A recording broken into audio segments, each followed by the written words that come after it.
qui m'a frappé le plus quand je suis arrivée au Stade Rennais Rugby, c'était la préparation des avant-matchs. J'avais jamais vécu ça à part lors des déplacements avec le 15 de France féminin.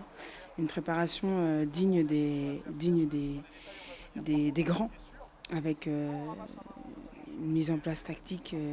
C'est ce qui m'a frappé la première fois. On sent que par cette préparation, par le fait que tout soit coordonné, tout soit réglé, on sent que derrière, c'est pas du vent, quoi. Qu'il y a un réel objectif, un réel projet sportif. Et le projet sportif, il est tourné, bien entendu, vers la joueuse, vers le club. Et c'est ce qui est le plus important. Et par rapport à ça, on se doit de respecter ce maillot qu'on nous remet, de respecter les entraîneurs, de respecter les joueuses et de respecter les encadrements, que ce soit les dirigeants, les médecins, tout ça. Et c'est très important.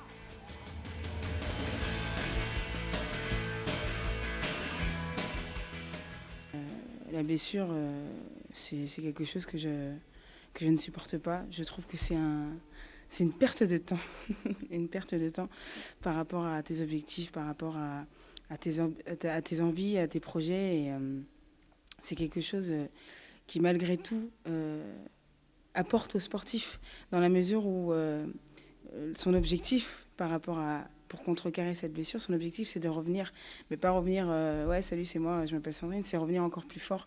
Et je pars en connaissance de cause, c'est que je me suis fait une rupture des croisés là, le 17 mars, lors du dernier match, le dernier match du tournoi Destination Féminin au Pays de Galles. Je me suis fait une rupture du ligament croisé qui me prive de pas mal de choses, qui me prive des phases finales avec mon club et qui me prive d'une Coupe du Monde en 2006 avec l'équipe de France. Donc ça a été très très dur à encaisser, mais je me dis, je suis jeune et maintenant, la chose qui m'importe le plus, c'est de revenir, quoi, mais de revenir encore plus forte. Il y a un dicton ou un proverbe, je sais pas, qui dit que ce qui ne nous tue pas nous rend plus forts. Non, c'est pas plus sportif que les hommes, c'est le même sport avec une intensité moindre, bien sûr, mais c'est quand même agréable à suivre. C'est les mêmes règles, c'est le même sport qui se joue par des êtres un peu différents, bien sûr. C'est l'homme et la femme, quoi, tout simplement. Mais bon, personnellement, le rugby féminin, je trouve ça assez agréable. Je ne peux pas dire que je vais voir souvent des matchs, mais quand j'en vois, et on en a vu en Écosse il y a 2 ans et cette année, puisque l'équipe féminine avait joué en baissé de rideau de l'équipe masculine, mais c'est toujours très agréable. Donc je suis convaincu qu'elles donnent tout ce qu'elles ont, que ce soit à l'entraînement ou que ce soit en match, parce qu'encore une fois, je le répète, quand on pratique un sport, qui plus est le rugby féminin, qui au départ, le rugby c'est un sport un peu violent, de combat, de contact, ça ne semble pas très féminin d'abord, je dirais au premier abord. Donc c'est sûr que quand elles y vont, c'est pas facile d'aller jouer au rugby quand t'es une fille, donc quand elles y vont, c'est avec beaucoup de passion et beaucoup d'engagement. Je crois qu'il ne faut pas être sectaire. Moi, personnellement, ça ne me fait pas peur du tout, au contraire, et que je trouve, même s'il y en a une minorité qui joue au rugby, mais que c'est bien qu'il y ait des filles qui aient envie de pratiquer un sport différent des autres.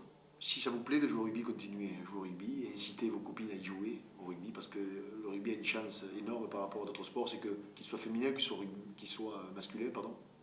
On va au rugby parce qu'on aime les autres, parce qu'on a envie de partager les choses. Je crois que c'est ça la chose essentielle du rugby.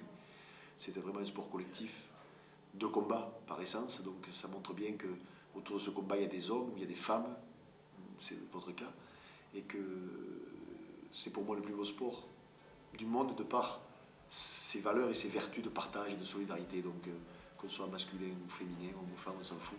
L'important, c'est de fédérer autour de soi, de faire en sorte de vivre collectivement, par groupe, ensemble, des choses et des émotions.